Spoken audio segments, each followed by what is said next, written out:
मौत का सौदागर जिसे कहा जाता था उसे छोड़ दिया।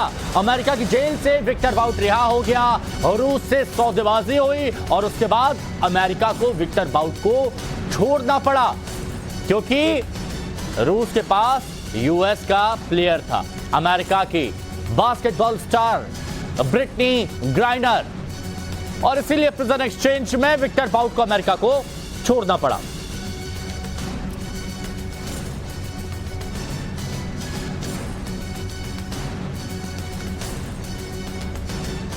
तो अमेरिका के ड्रग्स इन्फोर्समेंट डायरेक्टरेट ने 2008 में विक्टर का ऑपरेशन किया था और अमेरिका के खुफिया अधिकारी हथियार डीलर बनकर विक्टर से मिले थे। तरीका देखिए कैसे इसे पकड़ा था। उस वक्त डीईए के चीफ रहे माइक बरून ने जो कहा वो बेहद हैरान करने वाला। उन्होंने कहा कि जब उन्होंने विक्टर को देखा तो देखते रह गए। वो दुनिया का सबसे खतरनाक इंसान था, उसके जैसी आंखें उन्होंने पहले कभी भी नहीं देखी थी।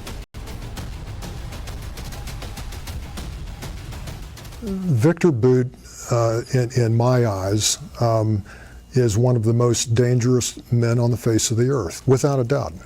AK-47s, not by the thousands, but by the tens of thousands. He transformed these young adolescent warriors into insidious, mindless, maniacally driven killing machines that तो जब हर कोई उसे सहमा हुआ था तो आपको यह जानना भी जरूरी है कि रूस के विक्टर बाउट को दुनिया का और किन नामों से जानती है। तो यह हम आपको बताते हैं। दुनिया का सबसे खतरनाक इंसान एक विक्टर, लेकिन उसके नाम कितने हैं? मौत का सौदागर। सबसे खतरनाक इंसान का एक नाम था मौत का सौदागर। यह नाम खुद अमेरिका ने साल 2000 में विक्टर बाउट को दिया था। ब्रिटेन के विदेश मंत्री पीटर हाइन ने 2003 में पहली बार विक्टर बाउट को मौत का सौदागर कहा था। इसके साथ मर्चेंट ऑफ द डेथ। पूरी दुनिया विक्टर को इसी नाम से ज्यादा जानती थी। Lord of the war. साल 2005 में हॉलीवुड में लॉर्ड ऑफ द वार नाम से एक फिल्म बनाई गई जो बाउट की तरफ लाइफ पर आधारित थी और इस फिल्म में भी विलेन आखिर में बच जाता है। यह खासियत इसकी बताई जाती है। विद्या राज अर्जुन से हमारे साथ में जुड़े हुए हैं। विद्या, इतने सारे नाम, Lord of the war film उस पर बन गई, मौत का सौदागर, मर्चेंट ऑफ डेथ। अब बहुत से लोग ये जानना चाहते हैं क्योंकि खुद डीईए के हेड कहते थे कि उसकी आंखें सबसे खतरनाक थी, सबसे ज्यादा खौफनाक थी। अब आने वाले वक्त में रूस की क्या रणनीति होगी विक्टर बाउट के बाद और कितना बड़ा खामियाजा बाकी के देशों को इसको भुगतना पड़ सकता है?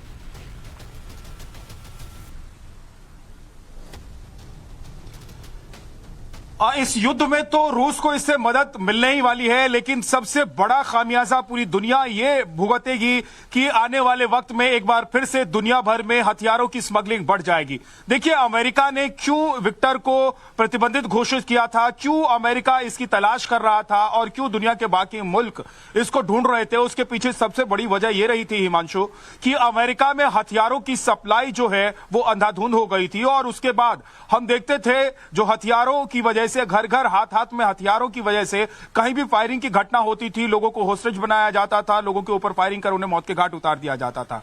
अमेरिका ने जब इस बात की जांच की पड़ताल की थी तो उसके बाद पता चला था कि ये जो अवैध हथियार आ रहे हैं, जो स्मगल वेपन्स आ रहे हैं, ये दरअसल रूस के जरिए और रूस में रहने वाले एक व्यक्ति के जरिए भेजे जा रहे हैं। वो सिर्फ अमेरिका ही नहीं, कनाडा और बाकी दुनिया भर के कई ऐसे देश हैं जहां पर विक्टर का ये कारोबार चलता था और वहां पर अवैध हथियार भेजे जाते थे, पहुंचाए जाते थे।